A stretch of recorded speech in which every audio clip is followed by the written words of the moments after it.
question pour Pierre-Alain Raffan. Et je rappelle que, alors vous êtes sportif, consulting dans une boîte, vous faites du taekwondo. Et alors, mais comment vous êtes arrivé là ? Comment ça s'est passé pour que vous soyez député ? D'une manière assez atypique. À la base, je n'avais pas d'ambition politique.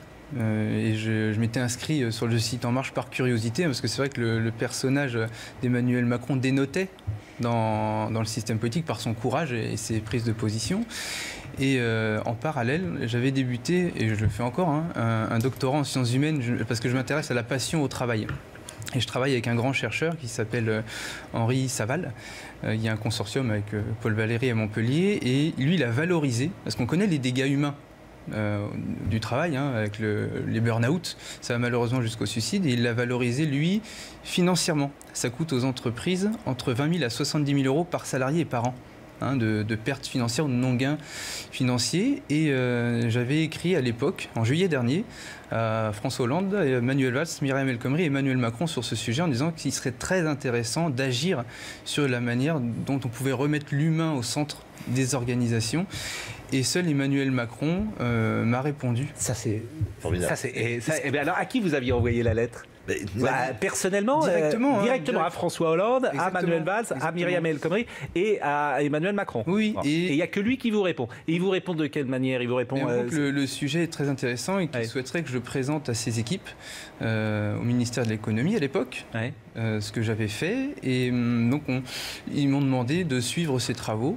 Et quelques mois après, j'ai voulu prendre aussi des responsabilités au sein du mouvement pour pousser ces idées, justement, de la passion au travail et du bien-être au travail. Et ça démontrait déjà qu'il était très à l'écoute des Français lambda, parce que j'ai pas fait de grandes écoles, je suis issu de l'Essonne, de Saint-Michel-sur-Orge, et j'écris comme un citoyen lambda, en disant, Monsieur le ministre, je vous interpelle sur ce sujet. Donc ça veut dire évidemment qu'il est à l'écoute, et c'est très intéressant, parce qu'à cette époque-là, vous n'étiez, vous pesiez rien sur la vie ou politique, ou locale, ou médiatique, etc. Non, mais pour revenir sur le renouvellement, parce que vous parliez tout à l'heure du monde des bisounours, c'est bien sympa de mettre des jolis visages jeunes, etc. Mais pas que. La question... La question, c'est... Non, mais c'est important. Vous caricaturez un petit peu ce que j'ai dit, mais... Non, mais c'est pas grave, je caricature, mais au moins ça passe. Vous irez très loin en politique parce que vous attribuez aux autres des paroles qu'ils n'ont pas tenues. Non, c'est le b.a.-ba du métier. C'est un métier, Donc, vous parliez de ça tout à l'heure. L'important, quand même, c'est le renouvellement des personnes, de ne pas avoir des experts de la politique, c'est évidemment important, et personne ne dira le contraire. Ah non, on peut dire le contraire, certains disent le contraire, Mathilde. Oui, ok, très bien. Certains disent le contraire, moi je ne dis pas le contraire. Oui. Par contre, l'important c'est quand même, on fait de la politique. Donc, on fait de la politique, on porte des programmes politiques, et là où il n'y a pas de renouvellement dans le gouvernement d'Emmanuel Macron et dans la majorité qu'il y a, c'est qu'on continue sur une irresponsabilité écologique. On a une énorme crise démocratique pour laquelle nous on propose la 6ème République et la loi de moralisation. Il n'y a ni la proportionnelle, ni le référendum révocatoire, normalement on devait interdire l'activité de conseil. Et en fait, on n'a pas le droit de commencer une activité de conseil. Donc si vous l'aviez commencé un an avant, ça fonctionne.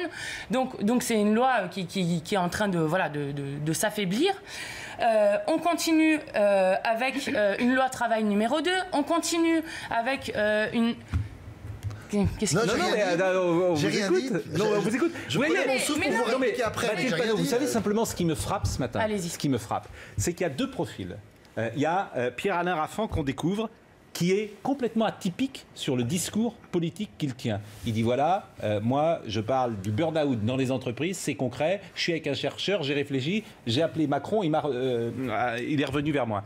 Et vous, ce que j'entends, j'ai l'impression d'entendre ça depuis toujours. C'est-à-dire que vous avez 30 ans, et ce que vous dites ce matin à la télévision, mais c'est un discours politique, j'ai l'impression d'entendre ce qu'on entend depuis 30 ans. Donc je suis frappé simplement de ça. Mais le discours, il tient ce que vous dites, mais c'est pas très nouveau. Mais renouvellement, pour employer le même vocabulaire, c'est étrange. Moi, il y a un mot qui m'a frappé, que vous avez dit tout à l'heure, c'est clientélisme.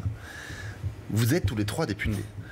Une mère de famille avec 3 enfants vient vous voir dans votre permanence et vous dites, madame, voilà, je suis à la rue, j'ai besoin d'être logé pour loger mes enfants parce que l'hiver arrive. Qu'est-ce que vous allez faire? Évidemment, vous allez vous démener en 150 pour lui trouver un logement. Et vous lui obtiendrez ce logement. Eh bien là, vous avez fait du clientélisme. Et pourtant, il faut le faire. Une autre dame vient vous voir 2 jours après en disant voilà, je suis en finale pour être à mi-temps dans une cantine scolaire et j'ai besoin de ça parce que j'ai 3 enfants à nourrir. Eh bien, vous allez tout faire pour qu'elle ait ce job dans la cantine scolaire. Absolument. Et bien là, vous avez fait le clientélisme. Donc n'employez pas des mots Naïma Bouchou. Non mais c'est intéressant parce que c'est qui a priori charge quelque chose de négatif alors que c'est votre job. Vos administrés sont dans le besoin, vous pouvez les aider, vous allez les aider. Et sinon vous n'avez rien à faire comme député. Et je me suis engagée à les aider. Et ben, vous faites de clientélisme. Ça fera partie de mon rôle.